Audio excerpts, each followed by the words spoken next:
चंचल जी, जब जिस तरीके से जो कार्रवाई चल रही है, क्या मातहत अधिकारी मन मुताबिक काम कर रहे हैं? क्या जिस तरीके से जो कार्यप्रणाली है, क्या उससे हो जाएगी ट्रांसपेरेंसी, पारदर्शिता देखी जा सकती है क्या? चलिए देखिए आलोक जी, ये लोग केवल लच्छेदार बातें करने में बहुत तेज हैं और इनसे कुछ सवाल पूछा जाता है तो ये 5 साल पहले चले जाते हैं, 6 साल पहले चले जाते हैं। अरे मान्यवर, आप भी 6 साल हो गया शासन करते हुए, 9 साल हो गया सेंट्रल गवर्नमेंट में।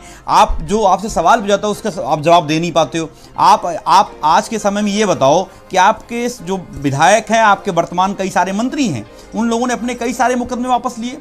और अभी जो कल एक मंत्री साहब जो लाल टोपी के गुंडों की बात कर रहे थे, उनके पुराने इतिहास जानते हैं क्या आपको जानकारी है?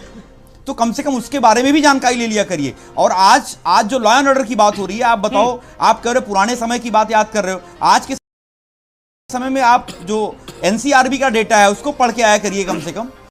और आप कह रहे हैं हम सरकार के प्रवक्ता नहीं है, आप भारतीय जनता पार्टी के प्रवक्ता ने, तो मैं आलोक जी से कहूंगा सरकार के प्रवक्ता को बैठाएंगे यहाँ पे। आप नहीं बताओ कौन बताएगा? चलिए ठीक है, आलोक जी भी सवाल का जवाब दे रहे हैं। चलिए आलोक जी अपनी बात रखिए। आप मुझे बताइए, लॉ एंड ऑर्डर की बात हो रही है उत्तर प्रदेश के अंदर, अभी हमारे मैं भी कानून व्यवस्था को लेकर के बात कर रहा हूं। आलोक जी अपनी बात कम देखने को मिलती हैं। अभी इसी उत्तर प्रदेश के अंदर एक बिगड़ैल मंत्री का बेटा, बिगड़ैल बेटा, आप सोचिए क्या हासिल किया उत्तर प्रदेश में किसानों को, सरेआम रौंद दिया। क्या उन लोगों के घरों पे ऊपर बुलडोजर चलाया आपने? ये बताइए, अतीक अहमद से कोई लीजिए, अतीक अहमद से हमारी कोई मुख्तार अंसारी से कोई ताल्लुक अरे बड़ी लंबी फहरिस्त है। और मैं पूछना चाहता हूँ, इसी लखनऊ के अंदर गोमती नगर में सरेआम ब्लॉक प्रमुख की हत्या हुई। देखिए, आप कार्रवाई करिए, हमें कोई आपत्ति नहीं है, लेकिन आप जाति और धर्म देख करके कार्रवाई करने का काम करते हैं, ये गलत है। नहीं, आप ये गलत है। आप मुझे बताइए ना, इसी लखनऊ के अंदर कमलेश तिवारी की हत्या हुई, इसी लखनऊ के अंदर ब्लॉक प्रमुख की हत्या हुई। अब मेन शहरों में जो हमारे महानगर है वहां पे सरेआम घटनाएं घट रही हैं। लॉ एंड ऑर्डर बस से बदतर हालात है। ये बाबा का राज नहीं, जंगल राज है। ये बाबा का राज नहीं है। आप मुझे बताइए, कलम पर पहरा है कि नहीं है? एक बहन जो इसने गाना गाया उत्तर प्रदेश की हालिया स्थिति के बारे में जिक्र किया, आप मुझे बताइए ना, आप उसको नोटिस देने का काम कर रहे हैं, उसको डराने की बात, आप उनको डरा रहे हैं।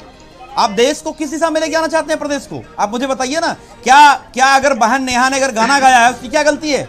आपकी जो वस्तुस्थिति उत्तर प्रदेश की स्थिति है वो उसके बारे में जिक्र किया उसने, तो आप उसको धमका रहे हो। तो आप संवैधानिक संस्थाओं का दुरुपयोग करके लोगों की आवाज बंद करना चाहते हो। नहीं चलने वाला है, ये सब नहीं चल पाएगा, आप समझिए। और देखिए, आज जिस तरीके से आदरणीय मुख्यमंत्री जी जो बौखला गए थे विधानसभा के अंदर, आप सरेआम देख सकते हैं।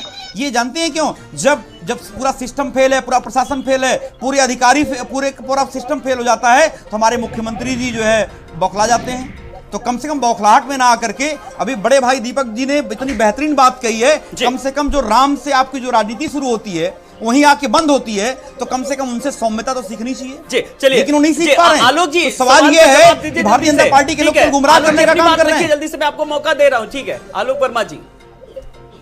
आलोक भाई, जो बीज इन्होंने बोया है निश्चित रूप से कटीला बीज बोया है और उसका दुष्प्रभाव दिखाई पड़ रहा है। उत्तर प्रदेश में पिछले 5-6 सालों में क्या हालत हुई है, क्या तब्दीली आई है, ये उत्तर प्रदेश तब्दीली आई बता दो आप। 2014 हम लोगों ने पुलिस को सुनिए तो करने का काम किया, 1009 लेके आए, हम लोग वुमेन पावर लाइन लेके आए, हम लोग डायल 100 लेके आए, हम लोगों ने जो हाईटेक गाड़ियां आज के समय में गांव को नौजवान गरीब किसान के पास पहुंची गाड़ियां समाजवादियों की देन है। आपने क्या किया लॉ एंड ऑर्डर को लेकर के? कर रहे हैं तो निश्चित रूप से उत्तर प्रदेश में हकीकत बदल चुकी है। नहीं, आप बताओ ना क्या काम किया आपने पुलिस को सशक्त बनाने के लिए? पुलिस को सशक्त बनाने के लिए आपने काम क्या किया है? आपने क्या इंफ्रास्ट्रक्चर डेवलप किया, मुझे बताइए ना। 2014 के बाद लगातार आज मेडिकल के क्षेत्र में बस से बदतर हालात है। किसी अस्पताल में चले जाओ, आपको बेड नहीं मिलेगा। किसी लखनऊ के अंदर आम आदमी इतना परेशान है, सरेआम लूट खसूट हो रही है, और हमारे डिप्टी सीएम साहब जाकर के दौरा करके आते हैं और पूरी मस्ती करके चले जाते हैं। अभी जो इन्वेस्टर समिट हुई है,